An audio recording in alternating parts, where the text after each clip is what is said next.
Hi everyone, welcome to Kushal food and travel stories. ఈరోజు మన ఛానల్లో అద్దరిపోయే చికెన్ ఫ్రై రెసిపీ చూపిస్తాను. చూసేయండి, అస్సలు మిస్ అవ్వద్దు.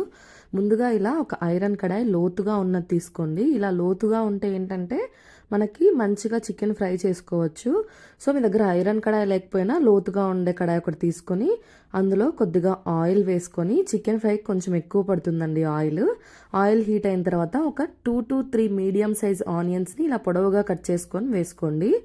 ఆనియన్స్తో పాటు ఒక 4-5 చిల్లీ కూడా వేసుకొని మంచిగా ఫ్రై చేసుకోండి. ఆనియన్స్ త్వరగా ఫ్రై చేసుకోవాలి అనుకుంటే కాస్త ఉప్పు వేసుకుంటే తొందరగా ఫ్రై అయిపోతాయి. బట్ నేనైతే ఏం వేయలేదు, నార్మల్గానే ఫ్రై చేసేస్తున్నాను. దానికి దీనికి తేడా ఏముండదండి, టేస్ట్ అయితే రెండు సేమ్గానే ఉంటాయన్నమాట. సో మీకు ఎలా కావాలనుకుంటే అలా ఫ్రై చేసేసుకోండి. ఆనియన్స్ ఈ విధంగా గోల్డెన్ కలర్లో ఫ్రై అయిపోవాలన్నమాట, మెత్తగా. ఇలా అయితేనే మనకి చికెన్ ఫ్రై అనేది టేస్ట్ మంచిగా ఉంటుంది అనమాట. ఆనియన్స్ ఫ్రై అయిపోయిన తర్వాత ఒక గుప్పెడు పుదీనా అండి, ఫ్రెష్ పుదీనా వేసుకోండి. ఫ్లేవర్ చాలా బాగుంటుంది. అలా అని పుదీనా టేస్ట్ మరీ ఎక్కువగా అయితే రాదు, బట్ చాలా బాగుంటుంది టేస్ట్. మనకు కొంచెం గ్రేవీ కూడా వస్తుంది.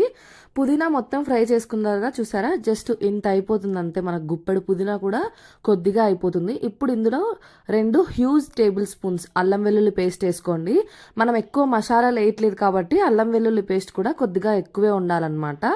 2 టేబుల్ స్పూన్స్ అల్లం వెల్లుల్లి పేస్ట్ కూడా వేసుకొని పచ్చివాసన పోయేంత వరకు ఫ్రై చేసుకోవాలి. అల్లం వెల్లుల్లి అనేది వేయగానే వేరేది ఏదైనా వేస్తే మనకు పేస్ట్ అనేది పచ్చివాసన వచ్చేస్తుంది. సో ఇక్కడ నేను 1 కిలో చికెన్ని మీడియం సైజ్ పీసెస్గా కట్ చేసుకొని మంచిగా వాష్ చేసుకొని పెట్టుకున్నాను. ఆ చికెన్ కూడా వేసేస్తున్నాను. చికెన్ వేసేసిన తర్వాత మొత్తం పేస్ట్లో మొత్తం అంతా కలిసేలా ఫ్రై చేసుకోండి. మనకి చికెన్ ఎలా ఫ్రై అవ్వాలంటే చికెన్ ఈ కలర్లో ఉంది కదా, మొత్తం చికెన్ కలర్ అంతా చేంజ్ అయిపోవాలన్నమాట. అలా ఫ్రై చేసుకోవాలి, అప్పుడే టేస్ట్ అయితే బాగుంటుంది అనమాట. సో చికెన్ కూడా ఇలా ఫ్రై చేసేసుకోండి. చికెన్ కలర్ చేంజ్ అయిన తర్వాత ఇందులోనే ఒక మీడియం సైజ్ టొమాటోని చిన్న ముక్కలుగా కట్ చేసుకొని వేసుకొని, టమాటా కూడా పూర్తిగా కాకుండా జస్ట్ కొద్దిగా మగ్గేంత వరకు ఫ్రై చేసుకోండి. టమాటా కూడా మగ్గిన తర్వాత ఇందులో మీ రుచికి తగ్గ ఉప్పు, అలాగే కొద్దిగా పసుపు వేసుకొని ఫ్రై చేసుకోండి. ఉప్పు పసుపు వేసుకొని ఫ్రై చేసుకోవడం వల్ల ఏంటంటే మనకి చికెన్లో నీరు ఊరుతుంది కదా, ఉప్పు వేసుకోవడం వల్ల మనకి చికెన్లో వాటర్ అనేది ఇంకాస్త ఊరుతుంది అనమాట. అప్పుడు ఆ వాటర్లోనే చికెన్ మంచిగా ఉడికిపోతుంది. మనం ఎక్స్ట్రాగా వాటర్ అనేది వేయాల్సిన అవసరం లేదు. ఉప్పు పసుపు వేసి కలిపిన తర్వాత మూత పెట్టేసుకొని ఒక 10 నిమిషాలు కుక్ చేసుకుంటే చూసారా, వాటర్ అంతా వచ్చేసింది. ఈ విధంగా ఈ వాటర్ అంతా ఇంకా ఊరుతుంది. ఈ వాటర్ అంతా కూడా ఇంకిపోయి చికెన్ మెత్తగా ఉడికేంత వరకు ఇలా మూత పెట్టుకొని క్లోజ్ చేసుకుంటూ ఉండాలన్నమాట. ఒక 15 to 20 మినిట్స్ ఇలా ఉడికిపోవాలి. చూసారా, ఇప్పుడు చూసిన దానికంటే ఇంకాస్త వాటర్ అనేది ఎక్కువ ఊరింది ఇప్పుడు. సో ఇలా ఈ వాటర్ అంతా కూడా ఊరుతూ మంచిగా కుక్ చేసుకుంటూ ఉండాలి చికెన్. అప్పుడే మనకి రబ్బర్ లాగా లేకుండా సాఫ్ట్గా వస్తుంది అనమాట చికెన్.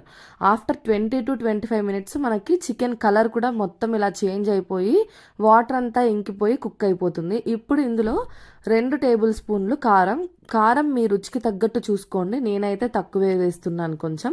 1 టేబుల్ స్పూన్ ధనియాల పొడి, 1/2 టేబుల్ స్పూన్ జీలకర్ర పొడి, 1 టీ స్పూన్ పెప్పర్ పౌడరు, 1 గుప్పెడు కరివేపాకు కూడా వేసుకొని మంచిగా ఫ్రై చేసుకోండి. మీకు కావాలనుకుంటే ఇదే స్టేజ్లో 1 గుప్పెడు జీడిపప్పు కూడా వేసుకోవచ్చండి. ఈ చికెన్ గ్రేవీగా ఉంటుంది కదా, అందుకే నేనేం వేయట్లేదు.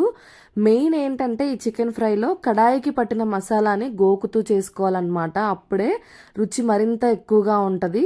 ఎందుకంటే ఇది ఐరన్ కడాయి కదా, ఇందులో మనకి టేస్ట్ తర్వాత కలరు చాలా బాగుంటుంది. అందుకే ఐరన్ కడాయి వాడండి అని చెప్తున్నాను. అంతే అండి, ఈ కన్సిస్టెన్సీలో దించేసుకుంటే మనకి రైస్లోకి కానీ రోటీస్లోకి కానీ ఎందులోకైనా ఈ చికెన్ ఫ్రై అనేది గ్రేవీతో సూపర్గా ఉంటుంది. మీకు నచ్చితే ప్లీజ్ సబ్స్క్రైబ్.